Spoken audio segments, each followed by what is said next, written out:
Selamat datang kembali di podcast Balmond Manado, Be Fresh Balmond Manado, bercerita frekuensi radio. Kali ini kita akan membahas tentang penertiban nasional tahap 2, di mana ini merupakan bagian dari tupoksi Balai Monitor Spektrum Frekuensi Radio Kelas 2 Manado dalam pengawasan spektrum frekuensi radio, khususnya yang ada di Sulawesi Utara. Nah, saat ini kita kedatangan para penyidik pegawai negeri sipil Balmond Manado. Ada Pak Saidul Amri Rasak atau Pak Idul. Apa kabar Pak Idul? Alhamdulillah baik, sehat selalu Bu Monik. Siap, luar biasa. Nah, dan juga kehadiran Pak Noib Soldalawo atau Pak Noib. Apa kabar Pak Noib? Baik, Bu Mon. Siap, luar biasa kita kedatangan para PPNS. Nah, mungkin sebelum kita lanjut ke penertiban nasionalnya, kita mau bahas dulu apa itu penyidik pegawai negeri sipil, khususnya yang ada di Balai Monitor Spektrum Frekuensi Radio Kelas 2 Manado.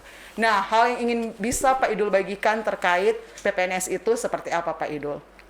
Ya, makasih Bu Monik. Ini kesempatan kesekian kalinya mungkin saya diundang di podcast Balmond Manado. Jadi kami di Balai Monitor Spektrum Frekuensi Radio Kelas 2 Manado juga memiliki pegawai negeri sipil yang berfungsi sebagai penyidik. Jadi pegawai negeri sipil yang berfungsi sebagai penyidik itu melakukan fungsi penegakan hukum tentunya. Jadi ketika ada permasalahan, ketika kita permasalahan hukum tentunya ketika kita melakukan pengawasan dan pengendalian tentang frekuensi, kita melakukan ada temuan pelanggaran hukum, disitulah kami penyidik berfungsi. Seperti itu Bu Monik. Itu bagian dari fungsi pengawasan dan pengendalian spektrum frekuensi radio. Betul ketika sekali. ada pelanggaran harus ditindaki dan adanya penyidik pegawai negeri sipil fungsinya untuk hal itu. Siap. Oke. Nah, dalam hal ini para PPNS ini bekerja khususnya dalam rangkaian penertiban nasional tahap kedua. Nah, apa sih yang melatar belakangi sehingga adanya penertiban nasional tahap 2 ini Pak Idul? Yang melatar belakangi ini tentunya keinginan kita bersama supaya terjadinya tertib frekuensi tanpa ada yang melakukan pelanggaran. Tidak ada lagi yang menerobos di luar kaplingan frekuensi masing-masing. Jadi kegiatan ini dilakukan sesuai instruksi Direktur Pengendalian. Jadi dilakukan 4 kali dalam setahun. Jadi merupakan kegiatan penertiban yang dilakukan secara nasional. Yep. Secara nasional dengan menyisir beberapa dinas. Jadi setiap kegiatannya itu berganti-ganti dinas yang menjadi lokus kegiatan penertiban. Untuk kali ini kami fokus kepada dinas amatir maupun maritim. Oke, berarti yang menjadi target operasi adalah dari sekian dinas perizinan yang ada atau dinas penggunaan spektrum frekuensi radio yang menjadi pengawasan dan pengendalian Balmond Manado. Untuk tahap 2 ini adalah dinas maritim dan dinas amatir radio. Betul, Bu. Oke, nah itu yang menjadi target. Nah, berdasarkan target tersebut, siapa saja yang terlibat dalam tim penertiban ini, Pak Idul? Tentunya kegiatan kali ini karena menyangkut 2 dinas tersebut, yaitu amatir dan maritim, makanya tidak jauh-jauh dari situ, Bu. Jadi kami menggandeng beberapa stakeholder yang terkait dalam kegiatan tersebut, dinas tersebut, itu antara lain KSOP, Kesyah Bandaran tentunya dari Perhubungan Laut, ada juga dari Kementerian Kelautan dan Perikanan, Syah Bandar Perikanan tentunya, ada juga dari POM Angkatan Laut, karena kita prinsip kehati-hatian di situ ya, jadi kami menggandeng juga POM AL, ada juga dari organisasi tentunya, dari organisasi amatir radio. Iya. Berarti itu stakeholder yang terlibat dalam upaya supaya terjadinya tertib penggunaan spektrum frekuensi radio khususnya yang ada di Sulawesi Utara. Iya. Nah, berarti dalam kegiatan ini apakah ditemukan pelanggaran-pelanggaran di lokasi yang Bapak datangi dan bentuk apa saja, frekuensi apa saja yang didapati ada pelanggaran, bisa mungkin dijawab oleh Pak Noib. Baik, terima kasih. Saya sedikit menambahkan terkait dengan kata penertiban dulu ya. Kalau kita Siap. bicara penertiban, berarti ada oknum, kita bicara oknum, ada pengguna frekuensi radio yang dalam hal ini belum memiliki izin atau sudah memiliki izin, namun secara parameter teknis melanggar. Oke. Jadi saya sedikit menyambung apa yang dikatakan Pak Idul tadi, bahwa kegiatan kali ini yang kita sisir adalah dua dinas. Yang pertama adalah dinas maritim, kemudian yang kedua adalah dinas amati radio. Oke. Mungkin seperti itu sebagai pembukaan dari saya, Bu Monik. Nah, tadi kan dibahas adanya menjadi target operasi adalah dinas amatir dan dinas maritim. Nah, pertama kita bahas dulu tentang dinas maritim. Perizinan apa saja sih yang ada di dalam dinas maritim ini, Pak?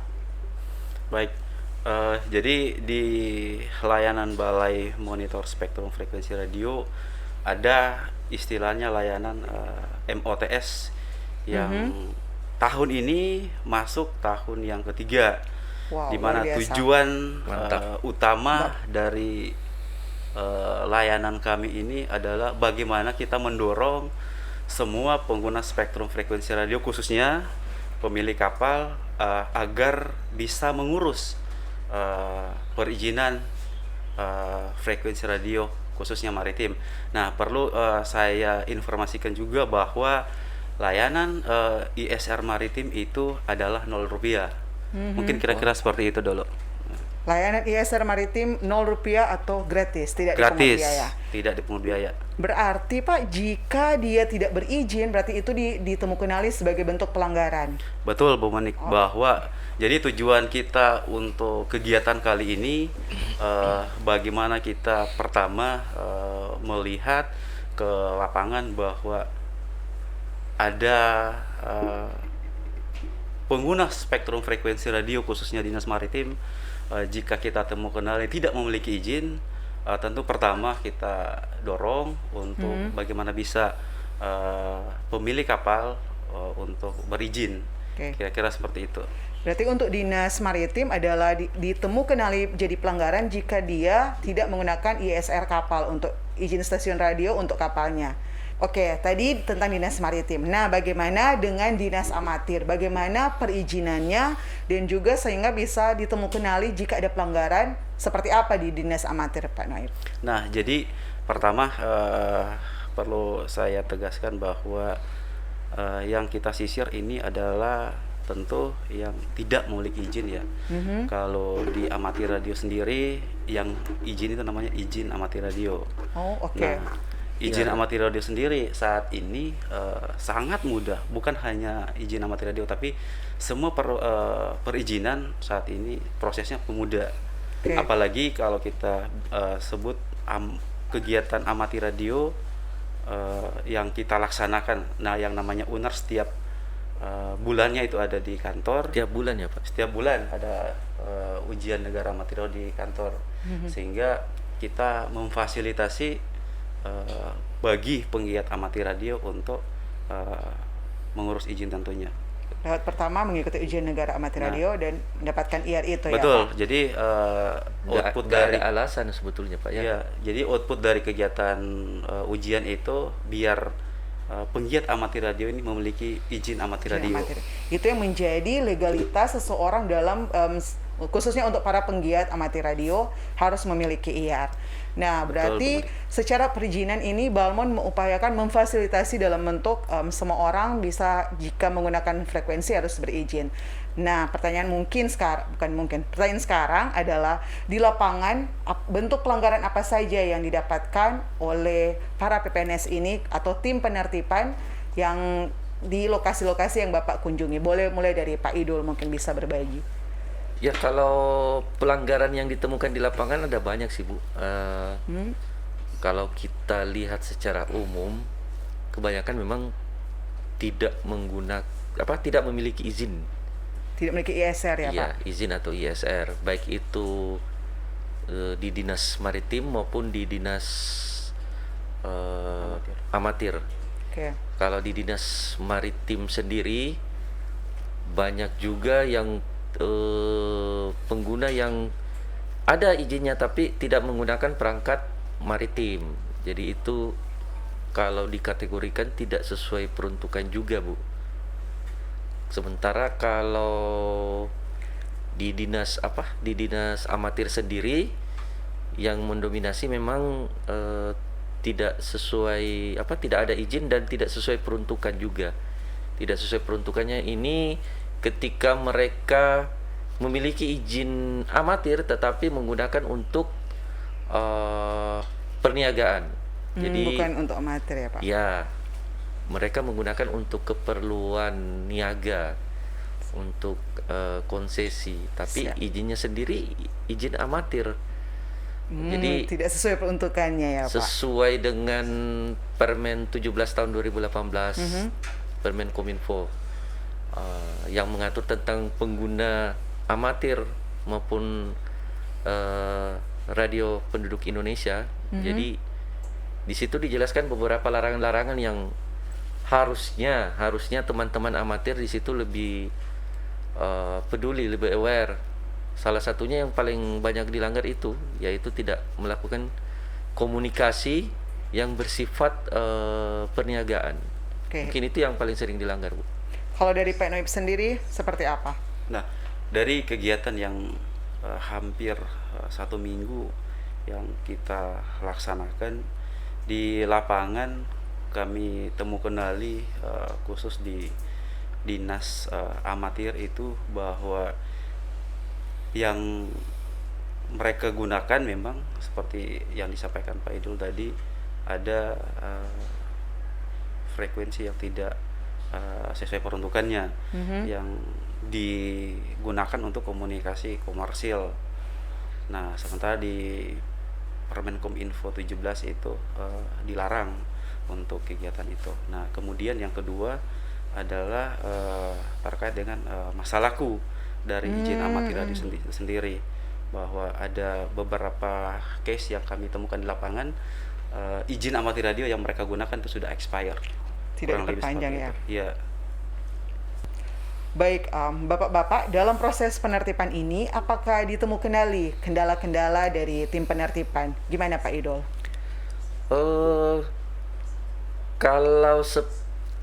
Kalau sepengetahuan saya sih aman-aman saja, Bu. Jadi kami melakukan penertiban ini di 3 kabupaten kota, Manado, Kota Manado, Kabupaten Minahasa Utara, dan Kota Bitung. Dan karena kami disupport oleh para stakeholder yang memang terbaik, Bu.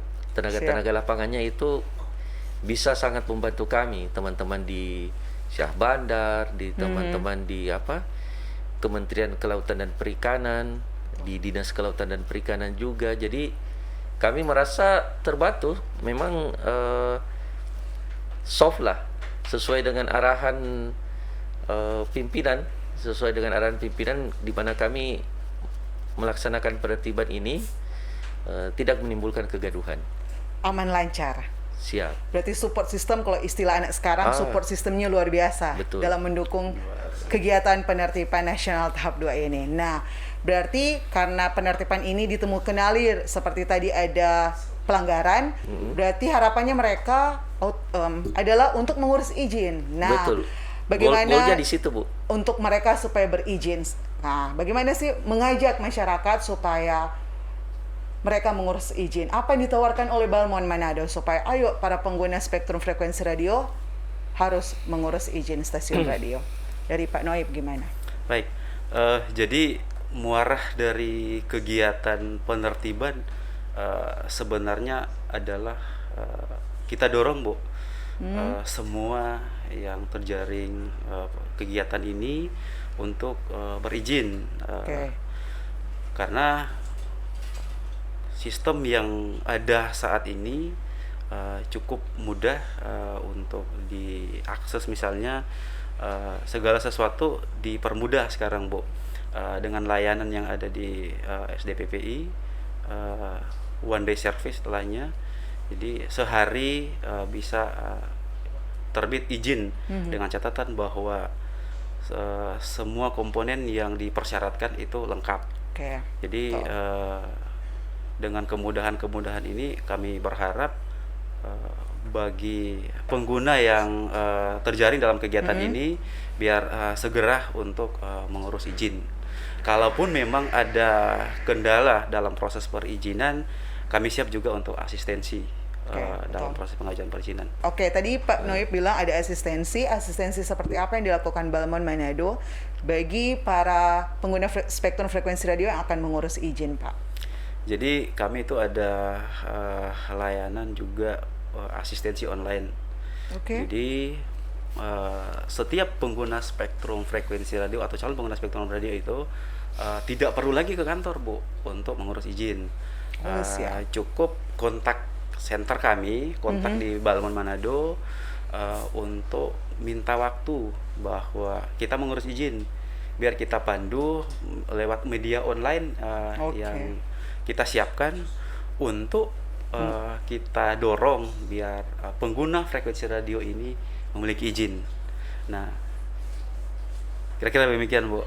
Jadi dalam proses asistensi pun kita menawarkan bisa berbasis online, misalkan virtual meeting atau dalam bentuk video conference, supaya kalau memang terbatas secara lokasi mau datang, kita masih bisa melayani mereka dalam proses asistensi perizinan ini ya. Begitu ya Pak Noib? Betul, Bu Monik, bahwa kami selalu menawarkan kemudahan bagi pengguna spektrum frekuensi radio terkait dengan layanan. Jadi tanpa perlu datang langsung ke kantor, kita bisa mengajukan permohonan izin itu dari mana saja selama terkoneksi dengan internet. Kami juga siap membantu mengasistensi.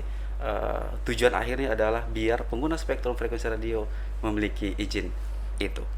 Memiliki izin stasiun radio. Nah, itu merupakan bentuk pengawasan dan pengendalian yang dilakukan oleh Balai Monitor Spektrum Frekuensi Radio Kelas 2 Manado supaya setiap penggunaan spektrum frekuensi radio itu digunakan sesuai izin dan peruntukannya demi keselamatan kita bersama dalam dunia komunikasi. Oke, jadi ini kami Balmond Manado berbagi informasi tentang mengapa kami melaksanakan penertiban nasional tahap 2 ini dan apa dampak yang bisa dirasakan oleh masyarakat akibat pelaksanaan penertiban nasional ini.